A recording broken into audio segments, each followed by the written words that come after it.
Hi everyone. I'm hoping you can hear me.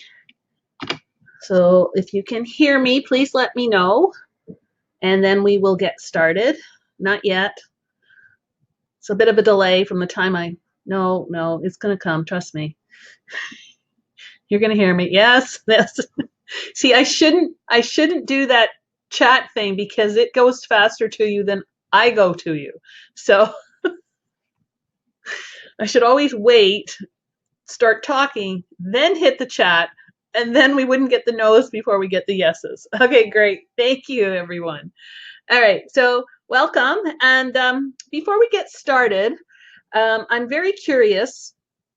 I would like to know, and you can type this in the chat, um, how many of you are dealing with either H. pylori with a client or with yourselves? So if it's you, you don't have to say so. Just say, yes, I'm dealing with someone with H. pylori. Just say yes if you're dealing with someone with H. pylori. Okay, and for you, is the issue that A, they can't eradicate it, or B, they have something going on, or they're suffering terribly, like what is it that you find that they're struggling with is probably a better way to put it.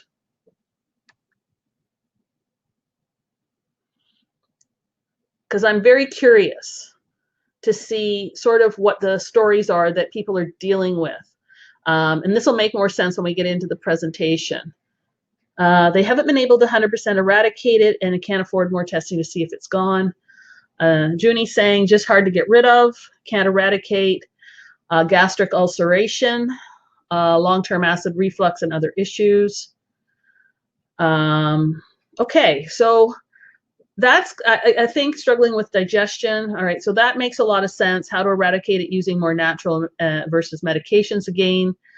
The pain flares up and stays for 3 days. All right, so I think that what we're going to cover, a lot of it is can't eradicate, because that's sort of been the vibe I've been getting.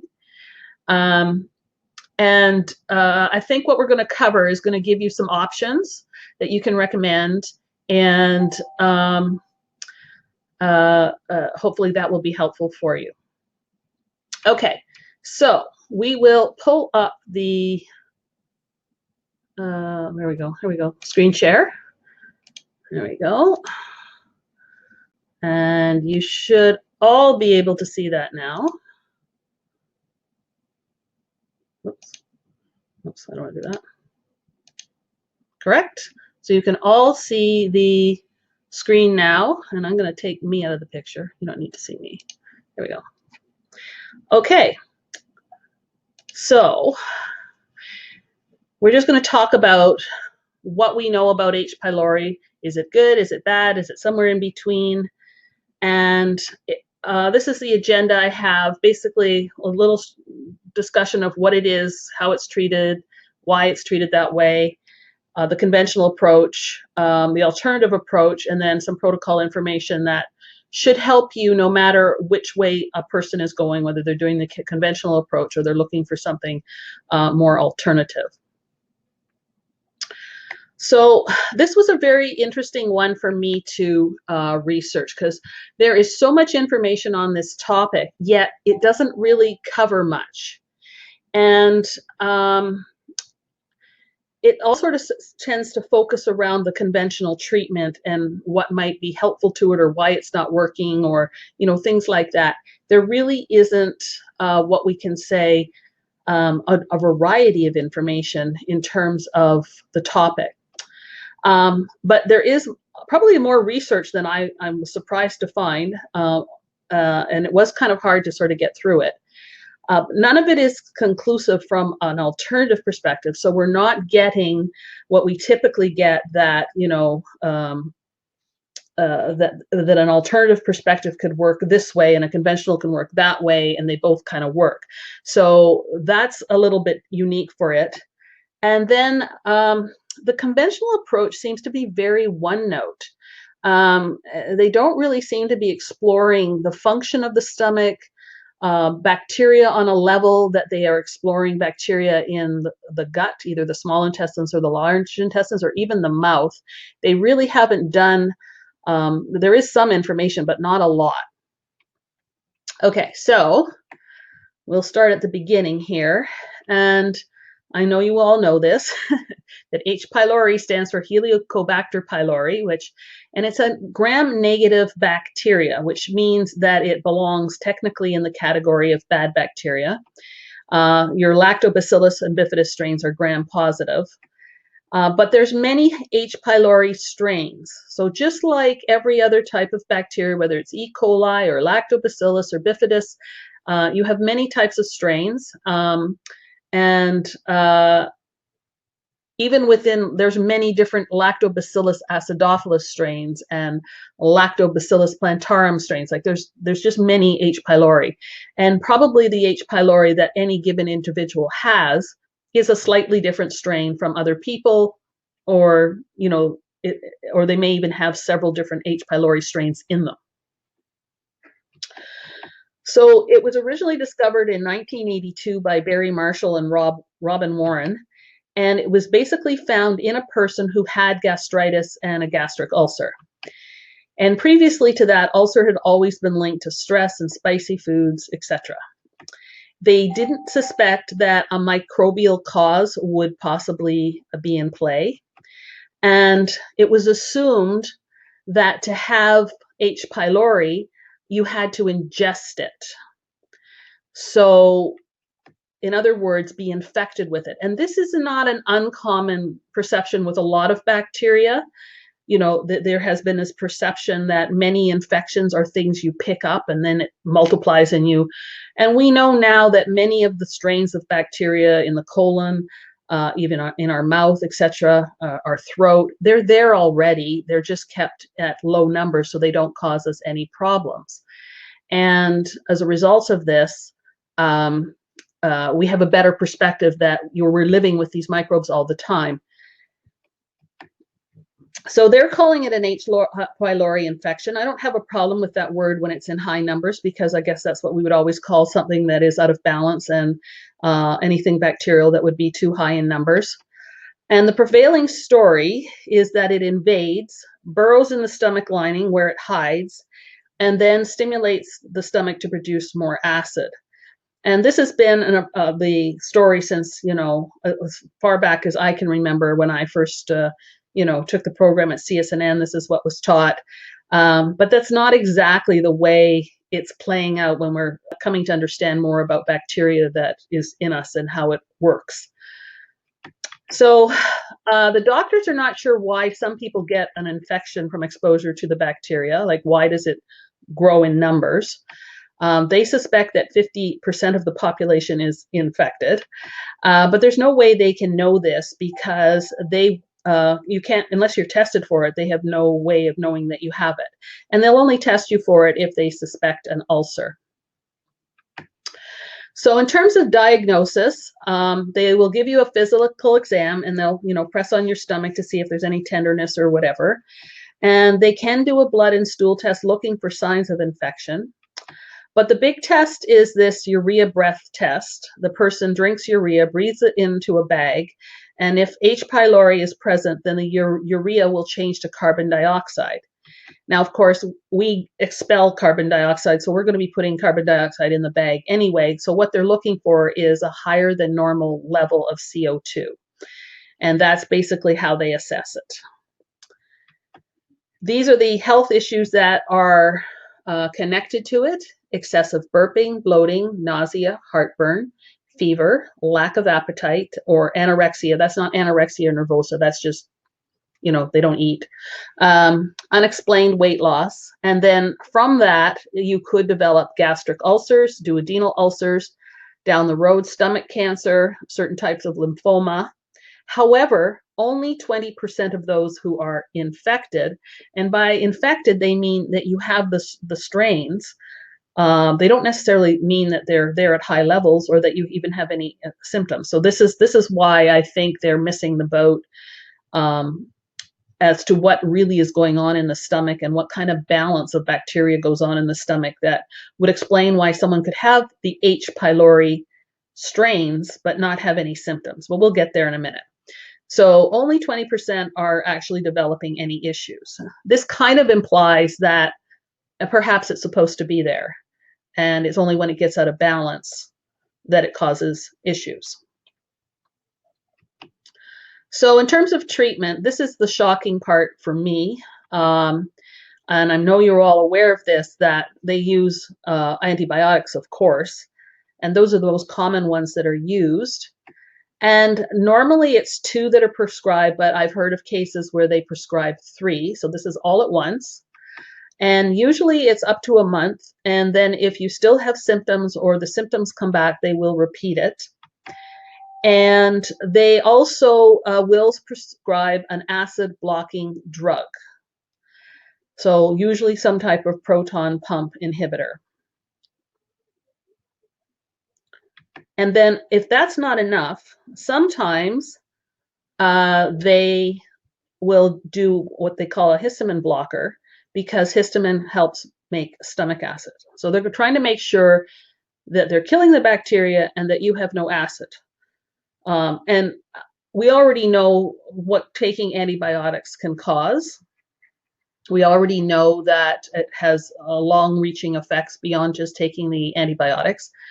But now we're adding acid blockers on there and possibly histamine blockers. So it can be quite a soup of medications just to get rid of this one little bacteria.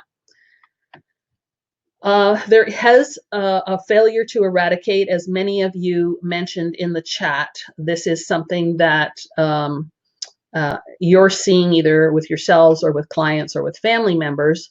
And so this is the big puzzle. And of course, what they do is they keep throwing more antibiotics and medications at it. And they are blaming the failure to eradicate on age, smoking, the bacterial genotype, so because not all the strains are the same. So they're basically trying to suggest that perhaps you just have a strain, or if it's a family member or whatever, you have a strain that's just, resistant, right? But the number one belief that there's a, failure to eradicate is antibiotic resistance. So that is a fair and reasonable thing to suggest, because we know if you get multiple courses of antibiotics, antibiotic resistance develops. And it's important to understand that antibiotic resistance isn't to a specific strain of bacteria. It's you developing the resistance to the antibiotics. Your strains in you are developing the antibiotic resistance, which it makes it much more scary. It's not like it's a specific strain that, everybody has, and that's become antibiotic resistant. It's the person that's becoming antibiotic resistant. So I was shocked to find out that children get it. And basically they say it tends to affect children in the lower socioeconomic circumstances. And they blame it on poor sanitation and contact with others, which is silly. And I'll tell you why it's silly. Because first of all, poor sanitation, why are they associating that with, being poor? That's not necessarily the case. Second of all, a contact with others usually builds you a more diverse group of bacteria, and it actually has been shown to help you develop a much stronger bacterial community to protect yourself. So that doesn't make any sense. I would say that it has more to do with poor nutrition. So they're not feeding their body the nutrients the body needs to fight bacteria, especially they're not eating the foods that would feed their own good bacteria. And we'll be talking about why that comes into play here. And they might not be even eating enough. So I would say if it's truly found in lower socioeconomic circumstances, it's more to that reason than poor sanitation and contact with others. And of course, they will put these children on the 2 antibiotics plus the proton pump inhibitors. And the statistics show only a small number of children benefit from this. So they're taking these children who are, much smaller than adults, and they're giving them all these antibiotics that we know cause other problems down the road. and it's even worse for children. So that's a little scary to me. Now, in terms of hormones, the hormones involved that might be affected by H. pylori are gastrin, which is the one that the stomach uses to secrete stomach acid. So when you secrete gastrin, it will trigger acid production. And then somatostatin, which decreases gastrin. So this is how you make sure you don't produce too much stomach acid. And somatotropin, which is, of course, growth hormone. And H. pylori can alter these hormones in both directions. So in other words, you can have too little gastrin and too little somatostatin, or you can have too much of both, or one or the other. So it seems to have quite a wacky relationship with these hormones. And they believe it's due to the ammonia that the H. pylori can produce, or LPS, which is lipopolysaccharides. We've talked about this in the past. Lipopolysaccharides, or LPS, are produced by bacteria. They're toxins, and they produce these. It's a toxin that the bacteria produces. It's been linked to all kinds of things, including inflammation. And of course, they're also linking inflammation response, or the inflammatory response, to the fluctuation in these hormones. Now, in the case of low stomach acid, what they see is gut atrophy plus an increase in gastrin. So remember, they're putting them on proton pump inhibitors. They're going to have low stomach acid. So they are complicating the situation in their gut, not just their stomach. I found this lovely diagram. So this kind of gives you a picture of what kinds of bacteria are actually in the stomach. And it's much more diverse than we've been led to believe. We're told it's H. pylori, right? But if you look at the top, so this would be somebody who doesn't test positive for H. pylori. You see they've got all these different, these are genesis of bacteria. So Firmicutes, Bacteroidetes, Actinobacteria, Proteobacteria. So H. pylori is Proteobacteria. Your Lactobacillus strains are Firmicutes. Your Bifidus strains are Actinobacteria. And there's a lot of talk about, different foods feeding Bacteroidetes versus Firmicutes. You may have heard these terms. And, but you can see it's quite diverse. But then this is what somebody who tests positive, if you look at the bottom here, look at all this red, and you can see it's primarily Proteobacteria, which of course is what H. pylori is. And then you can see as you go from top to bottom here with the different conditions, you have all kinds of different situations that can go on, all the way down to adenocarcinoma, which of course is stomach cancer.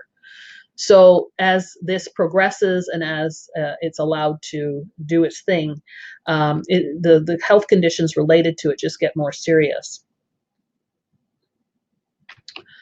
So if we want to look at a different perspective, remembering that conventionally they're thinking this is something you catch, that you pick up, from the outside, and somehow it enters into you. That's not really what's happening. So it has actually co-evolved over tens of thousands of years with us.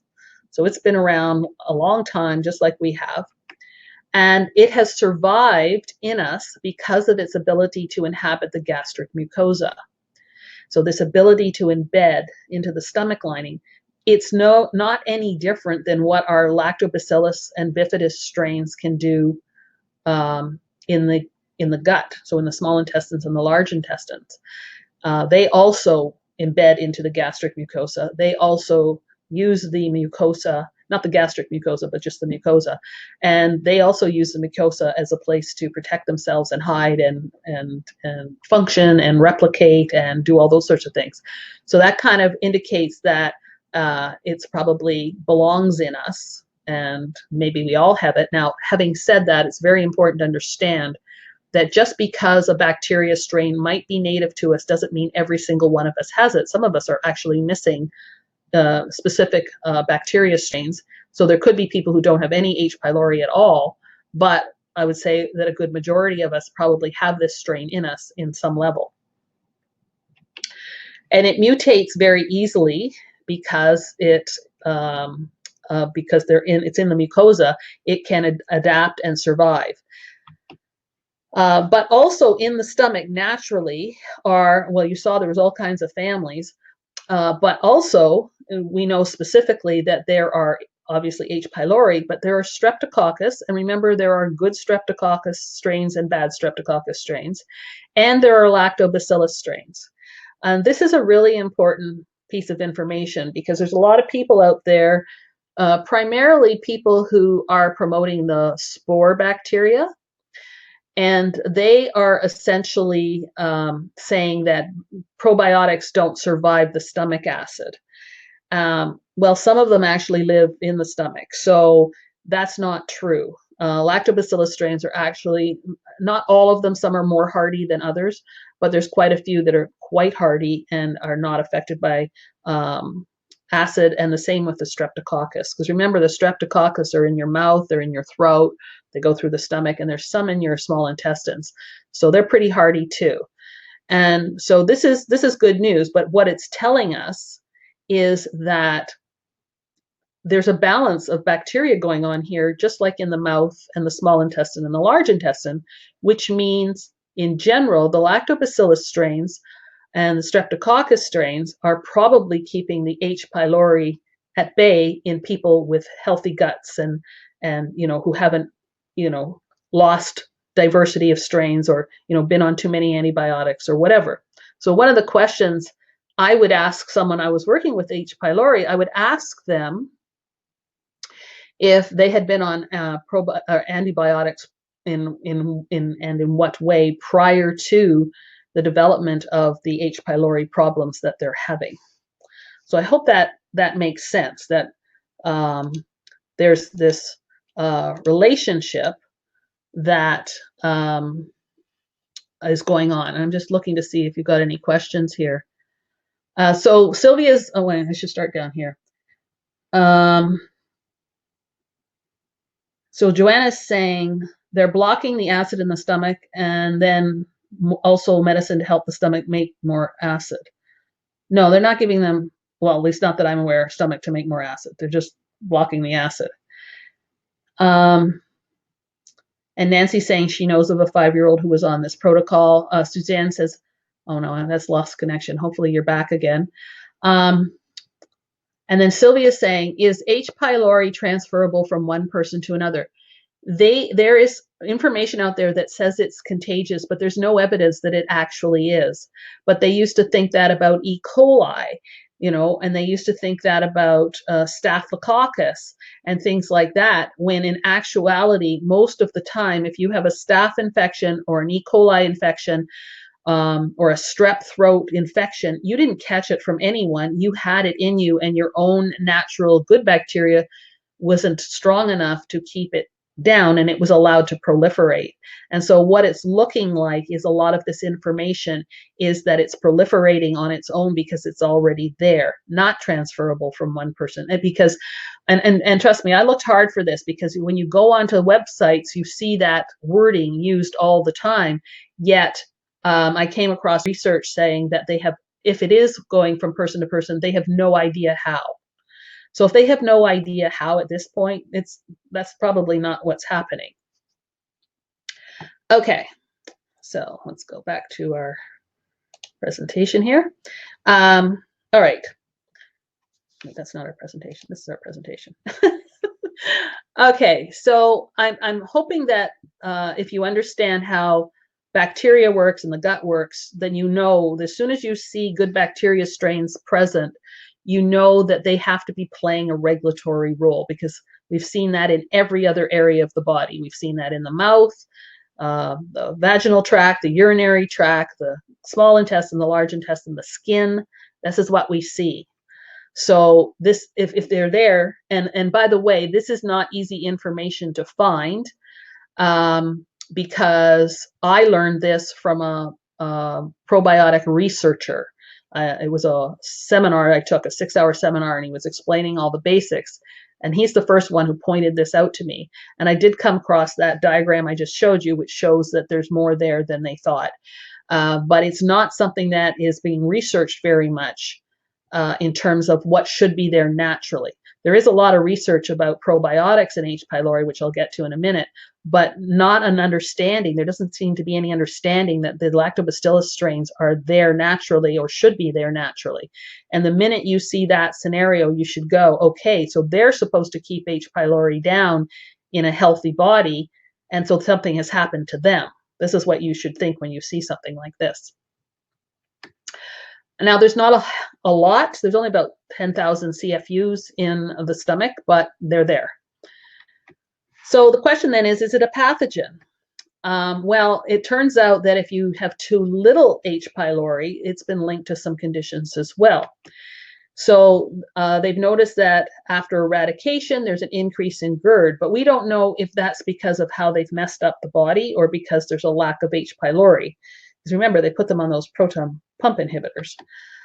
They have linked it to an increase in asthma, hay fever, and skin allergies, especially in childhood. Again, we don't know if that's because there's a lack of H. pylori or because they had them on antibiotics, because we know antibiotics will lead to the development of allergies, especially in children. There is an increased risk of a condition called Barrett's esophagus, which is where the tissue starts to change. And over time, that can lead to esophageal cancer. So it does indicate that perhaps, and again, it's not conclusive in any way, that perhaps some H. pylori is needed at some level. All right, so there are many pathogenic strains that actually are beneficial in low numbers. And so this is why it's really important that we don't throw the baby out with the bathwater. And they only tend to cause problems in high numbers. And this is what we seem to be seeing with H. pylori. And these pathogenic strains often have what they call a symbiotic relationship with good bacteria in the right numbers. And the good bacteria is basically making them play nice in the playground. And so we see this quite a bit in other areas of the body, and there's no reason to suspect that this isn't going on in the stomach as well. And numerous studies have shown that various probiotic strains are helpful with H. pylori, and we'll be talking about those. Now, so when we're talking about H. pylori, we should consider that the presence of H. pylori is not necessarily responsible for the symptoms. So it would have to be quite a lot, I think, to be giving the symptoms. And a lot of the symptoms that people experience with H. pylori that I read off earlier can be caused by other things, such as low stomach acid, improper digestion issues with enzymes, or chewing their foods, or it could be a gut problem, which often reflects up into the stomach. There's a lot of really other things that could be going on. So we shouldn't be jumping to the conclusion that it's the H. pylori alone. And this might also explain why people are having so many symptoms after they are on the treatment. They develop other issues because of the treatment. So there are other causes for symptoms, and we should be considering that. And I wish there were other means that they could take to verify the presence of gastritis or ulcer in relation to H. pylori. And I'm sure they like their urea gas bag tests, but I don't think it's very definitive. Okay, so this brings me to probiotics. So one issue with the antibiotic treatment is the antibiotic resistance, as I mentioned. So one review study looked at the use of probiotics either as an adjunct with antibiotics or on its own, and found it holds promise. So there was better results when it was combined with the conventional treatment, but it did show some benefit on its own, not huge, but it was definitely helping. And in other studies, and again, a lot of these studies, when they study bacteria, they will take the bacteria, put it in a petri dish, and then, add the strain to the petri dish, which is, of course, an in vitro study and not an in vivo, which would mean we're the ones taking the lactobacillus.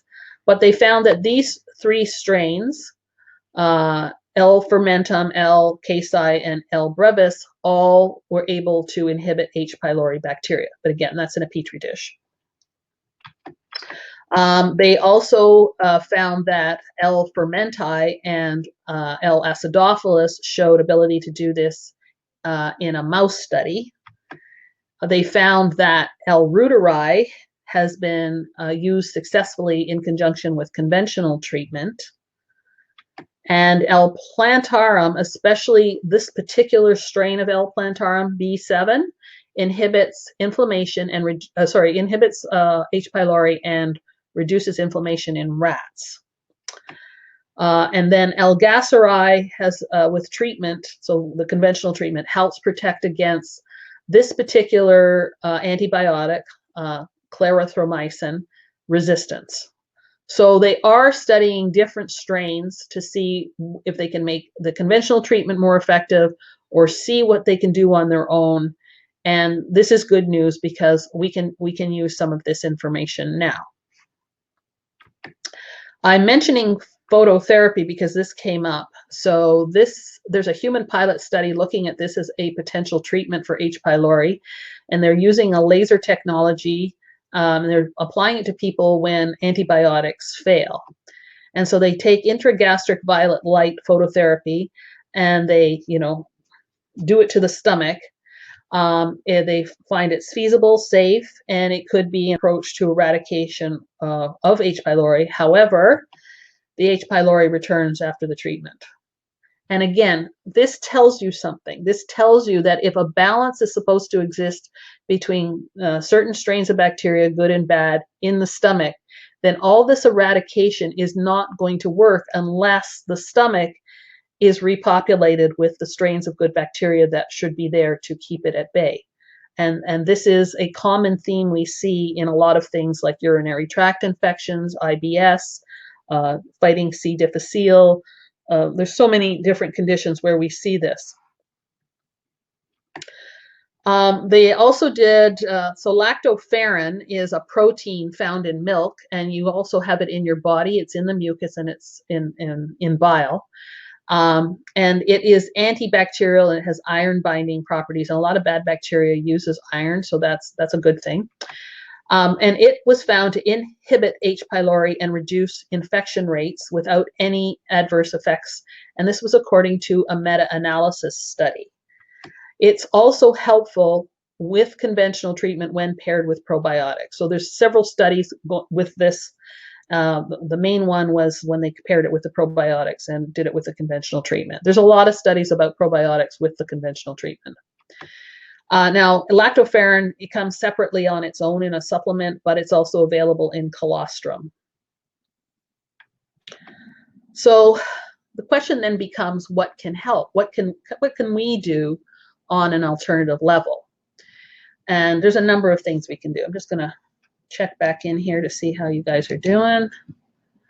Okay.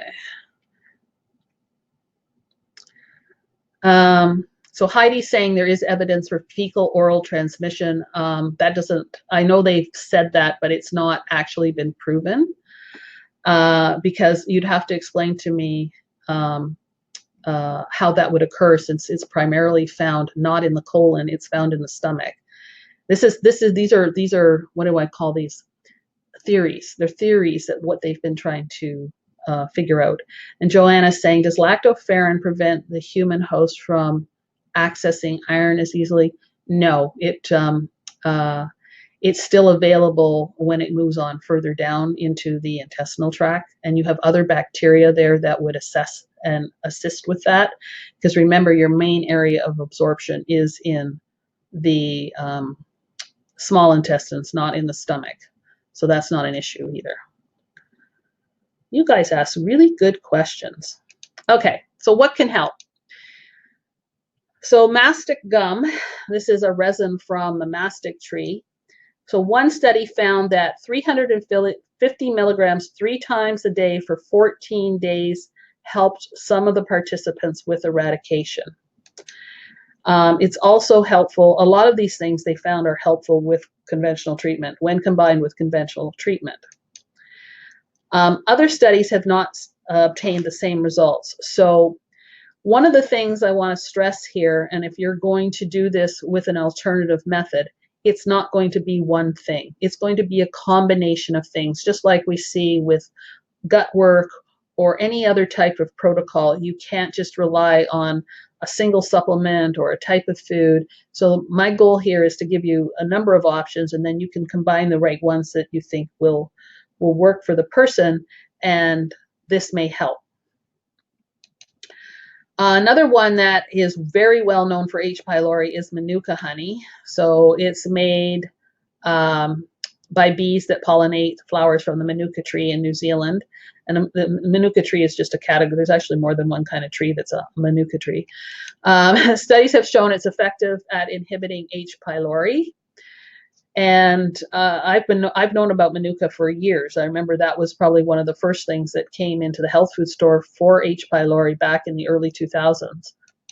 Now, all honey is antimicrobial, but it's the Manuka, and I did come across a study that basically said that even though all honey is antimicrobial, it's the Manuka that is the one that should be used for H. pylori. And it comes in different strengths. So usually it'll say UMFs on it, which stands for unique Manuka factor. And it should be at least 16 or higher. So you really, unfortunately, that makes it expensive. You know, a jar of a good Manuka would be about $50. You know, it's worth it though if this is what's going to be helpful for dealing with this situation that's been ongoing. DGL is also something that is commonly recommended, and it stands for deglycyrrhizated licorice. I love that word. And basically what it is, it's had the glycyrrhizanate removed from the licorice, and this is the substance that is contraindicated with high blood pressure. I should point out that I'm sure you're aware that licorice is an adrenal adaptogen. DGL cannot be used as an adrenal adaptogen because this glycyrrhizanate is the exact substance that is good for the adrenals. So, but DGL was designed for the gastrointestinal system. It has been studied on its own and found in some studies to be helpful for eradication. Other studies found that it complements conventional treatment. So again, we're seeing this kind of concept repeatedly. It's also helpful for gastritis and reflux. And it always comes as a chewable tablet, and it's very important that it is chewed well and that the saliva mix in with it because the enzymes in the saliva are helpful too. Kombucha. So one of the things one has to consider when you're talking about H. pylori is, especially when gastritis and ulcer are present, that the stomach lining is damaged. There can be lesions, there can be different things that need to be healed. And what they found with kombucha is that it contains a number of substances that aid wound healing. And this includes the stomach lining. And I'm talking about, I was looking at, like somebody had recommended this product. And so of course I had to go and Google it with, not this product, but the word kombucha with H. pylori to see what kind of research turned up. So this is what turned up, is that they can help with the healing of the stomach lining. And the reason it can do this is it includes hyaluronic acid, and you can take that separately as a supplement if you like. Vitamin C, so both of those things aid wound healing and are going to help. This helps the gut lining too, not just the stomach lining. It helps reduce inflammation. And of course, like all fermented foods, it's antimicrobial. So it has a number of properties in it that would be very suitable. And if this is this product that I have here on the screen from Botanica, which is not too hard to find, it's a little more concentrated than if you bought kombucha. But you can still just buy kombucha if you want, if you like it. Broccoli sprouts. So they did a human study and fed them either broccoli sprouts or alfalfa sprouts, and so the alfalfa was the control, for 2 months. And they found that it successfully reduced H. pylori, but the symptoms returned after stopping the sprouts. And they credit the benefit due to the phytonutrient that's in all cruciferous vegetables called sulforaphane. But if you want to get the highest levels of sulforaphane, it's going to be found in the sprouts.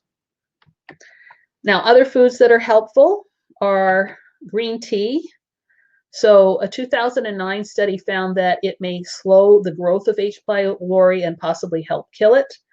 And they really recommend drinking it before infection to prevent inflammation as well. So if you've got somebody who's just come off a course of antibiotics and is not experiencing symptoms at the moment, it'd be great to get them drinking green tea, and maybe that might help with some of the prevention from it from reoccurring.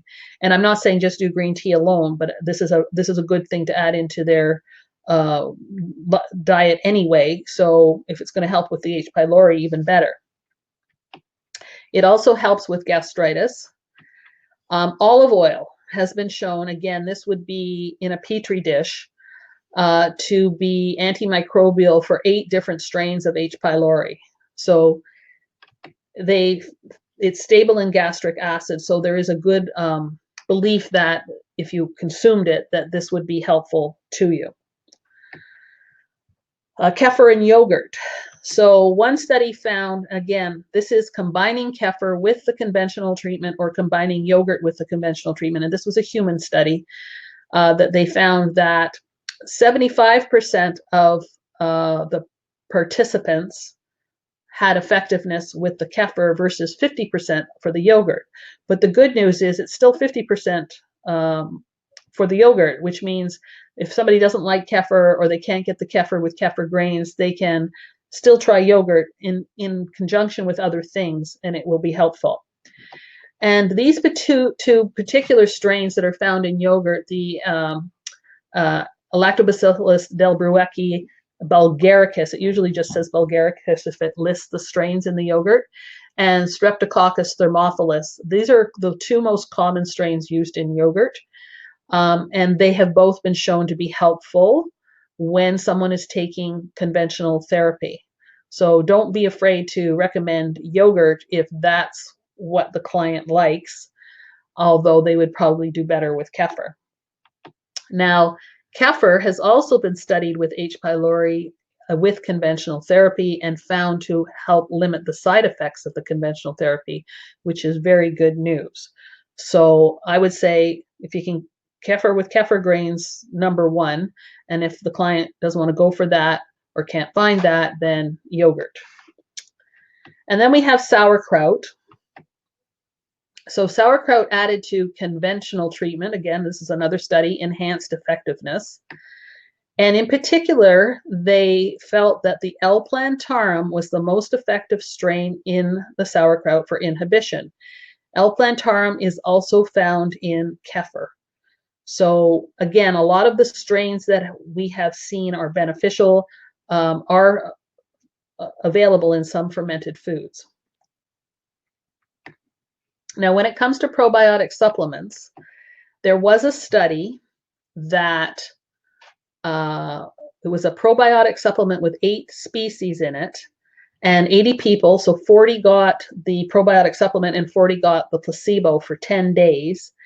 And 13 of the 40 people, so this is just the probiotic by itself, not with conventional treatment, 13 of the 40 people taking the probiotic were cleared of the infection. So that means if we are putting probiotics into their protocol as part of them dealing with H. pylori, it has merit all on its own, and it's certainly worth trying. Now, they felt it could be more effective if with a complete protocol. So in other words, we're not just going to do probiotics. We can do things like Manuka. There's many other things we can do. So I would never suggest just doing probiotics on its own. And I was told by somebody who works in a health food store that there are brands on the market of probiotics that are specific for H. pylori. But when I tried to get the name of a brand, one could not be provided, to the point where I even called the health food store that is close to me that's quite large. And they came up with one. But when I investigated, they told me it was the Sisu Integris.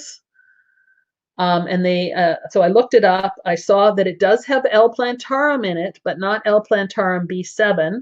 It has another L. plantarum in it, and I'm assuming they were told by the sales rep it's good for H. pylori. It may be, I don't know. I just know it's not the same strain that was done in the study that showed that L. plantarum is helpful, but they also found that L. plantarum in sauerkraut was helpful, and it's not B7 either. So it's certainly worth trying. All right, in terms of a protocol, what you want to do is avoid caffeine, spicy foods, excessive salt, refined foods. So anything that's not really helping the situation should be avoided as much as possible. And of course, you want to consume fermented foods, and I've given you some that would be helpful. Omega-3 rich foods, because this will help with the inflammation. And of course, if you want to eat broccoli sprouts, great. But if you just want to eat other cruciferous vegetables, that's fine too. I would definitely do the raw manuka honey. And I did come across a protocol for garlic. 2 cloves, I'm not saying I would do this, but maybe you'll want to do this. 2 cloves before lunch and dinner in a study was found to significantly lower H. pylori. And then they've also done a study on caffeic acid, which is found in bee propolis and berries like strawberries, raspberries, blackberries, blueberries. It's a phenolic compound. It would probably, I believe caffeic acid's also in kombucha, may even be in tea, but I'm not 100% sure. I should look it up. But it was found again in a petri dish to inhibit H. pylori. I looked for research on oil of oregano. It has been studied as an antimicrobial, and they have indicated that it could be effective for H. pylori, but there's no big study looking at it directly on its own.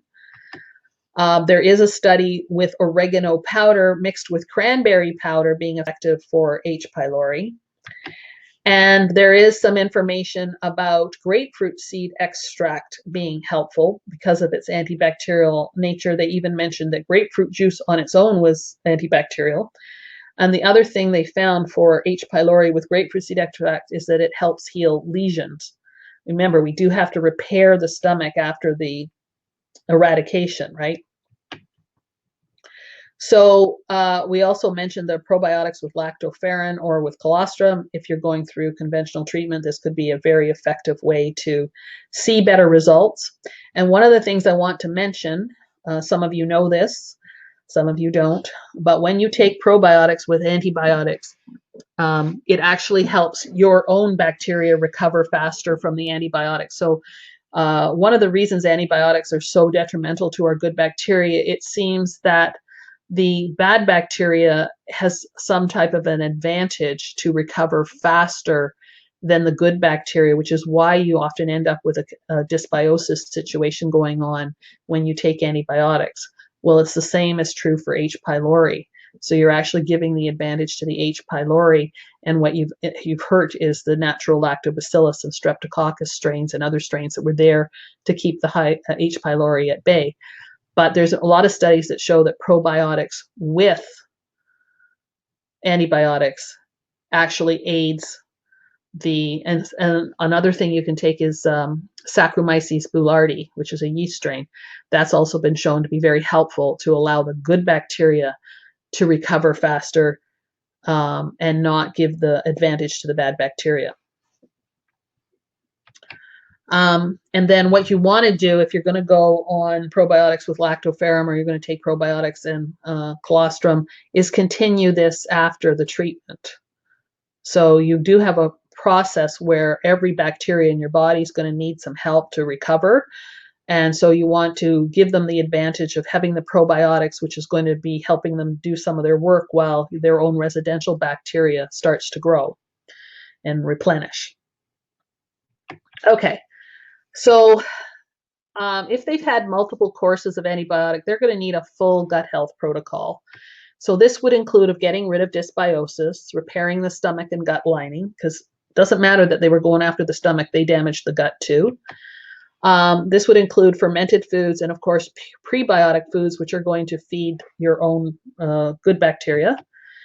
They're going to need at least one of these. You might want to rotate these around, try different ones to see what one feels the best for them. Glutamine, collagen, plant sterols, colostrum, aloe vera, they're all very good for healing both the stomach lining and the gut lining, or how it functions. Or you can look for a gut formula. There's like a lot of companies that combine different things that are good for the gut lining together, and so you just take one of those instead. I know that Renew Life has one, the Intestinu. I know that Pure Encapsulation has one, Designs for Health has one, and they're usually having glutamine and a bunch of other things that are really good for the whole GI tract lining.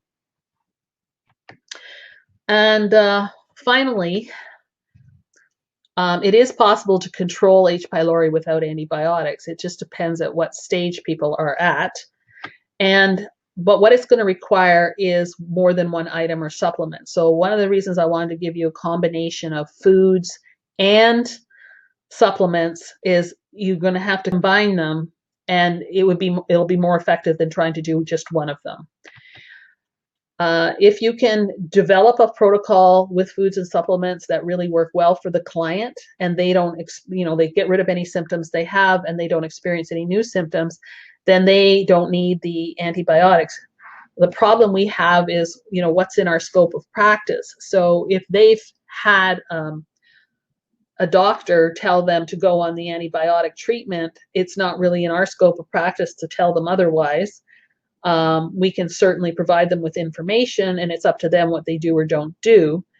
Our best opportunity is after they've done the treatment or before they get prescribed the treatment, to try some of these things and combine a bunch of them to give them a worthwhile protocol. But we have to start seeing, and I'm not sure this is coming through based on what I was seeing in the chat there, we have to start seeing that H. pylori isn't some mystery bacteria that you catch. It's there, and it needs to be kept at bay with good bacteria, just like what happens in our small intestine and our large intestine and everywhere else there is bacteria. And this is not the information that you're getting, but it's the information you need to understand, because if you can work on replenishing gut bacteria, you can work on replenishing stomach bacteria. And if you can do this, they're far less likely to have a reoccurrence, and they're going to have much better stomach function, far less symptoms. It just has to be a comprehensive protocol. It's not going to be one thing. And so I'm hoping that is making sense. And that's the end of the presentation, so I can take questions. I will come back to you. It just takes a second for this to, I've got to stop the screen share. There we go. There we go. There I am. Okay. All right. I don't know where the questions start. Junie says, I hope there's not other questions below this. For some reason, it's not letting me move down. But anyway, Junie says, a product called Manuka tea helps. Well, again, that would have some of the same properties as the honey. Somebody was asking about how much kefir. If I was in a healing phase, I would do half a cup twice a day. I just lost a question, so I don't know what it was. What time allowance should we recommend for H. pylori with natural, as long as it takes? So what you want to see is a progression, a reduction in symptoms. And if you see a reduction, then keep going until they get to where they want to be. Could that be a month? Could that be 2 months? If it takes a month for antibiotics, it's probably going to take longer for natural, but you never know if you combine enough of the right things. Dawn wants to know if the garlic has to be raw. Yeah, they were taking the raw garlic. Sisu's claim approved by Health Canada is IBS with one single strain. Yeah, that's right. That Integris is an IBS product, but the salesman is going around saying it's for H. pylori. So you can take that with a grain of salt. Andre is saying coffee is primary source of caffeic acid. Yeah, but it's a little it's a little potent there, and it has other things in it that may not be quite so good for ulcers. Dawn's asking, what about aloe for gut healing? I didn't look it up, but I'm a big fan of aloe. Big fan. And the reason is not only does it help with the healing of the lining, stomach, gut, mouth, throat, whatever, it also helps with promoting residential bacteria. So it helps feed residential bacteria.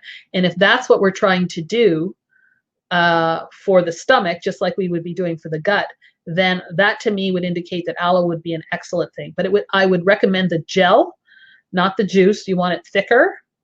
And preferably you would do it from a straight aloe plant and not the one with the preservatives in it.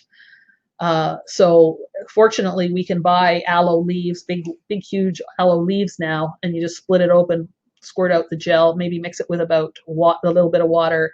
You can even flavor it a bit if you like, and that's what I would do. I've never found aloe to be painful. I have actually suffered from a gastritis and low-grade ulcers, and aloe is very soothing to me. But again, Heidi, you always have to, everyone is different. So you need to, I always do small amounts first and then see how the client is. And if it seems okay, then I go up a little higher with regard to whatever I'm recommending. Heidi's also suggesting slippery elm powder. 1 teaspoon in hot water with lemon and honey is very soothing. So is marshmallow. So there's several things that are very mucilaginous and they're good for the entire GI tract. Corey is saying I use marshmallow root and calendula. Good stuff. Heidi says, and raw cabbage juice daily.